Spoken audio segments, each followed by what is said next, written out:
আজকে আমার সামনে যিনি শুয়ে আছে আমার মা, জন্মদাত্রী মা। আমার মুখ দিয়ে কথা বের হচ্ছে না, তারপরও তুই একটা কথা বলি। মা যেদিন মারা যাবে তার আগের দিন আমি 30 মিনিট কথা বলছি। তা কথা বলার পরে মা বলতেছে যে আমি বাঁচিয়েছি যে কদিন সেই কদিন সংসারটা দেখি, আর আমি মারা গেলে সংসারের কি হইবে সেটা তুই বুঝবো এলা। তা আমি জানি না যে মা তারপরের দিনে মারা যাবে। যাই হোক, মা মারা গেছে আপনার 10:30টায়, আর আমি কিন্তু মা যখন মারা যায় নাই গাড়ি চড়ছি, কিন্তু আমার দুপুর টাইমে আমি সিএনজি উঠবো অটোমেটিক কেন বা আমার কলজা কেমন কেমন করতেছে। আমি সিএনজিতে আমার বাপের কথা মনে পড়ছে, কারণ আব্বা একটু অসুস্থ।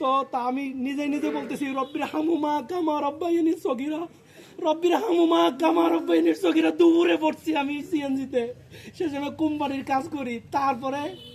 তারপরে আমি রওনা দিছি সন্ধ্যার পর কোম্পানির কাজ শেষ করি, কিন্তু মার সাথে কথা কই নাই যে আমি ডাইরেক্ট আসিয়া তারপরে আমি বাড়িতে ঢুকবো আর কি। কিন্তু ভাগ্যক্রমে 11টার দিকে আমার কল দিয়ে কয় বাড়ি আসো তোর মা মেডিকেলে। কিন্তু কথার আওয়াজে বুঝে গেছি যে আমার মা আর এই দুনিয়াতে নাই।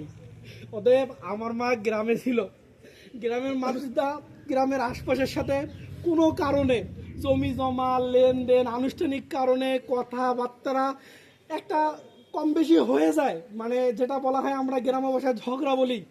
এই ঝগড়ার মধ্যে যদি অন্যায়ভাবে আমার মা কোনো অপরাধ করে থাকে, আল্লাহর রাস্তায় আপনারা ক্ষমা করে দিবেন ইনশাআল্লাহ।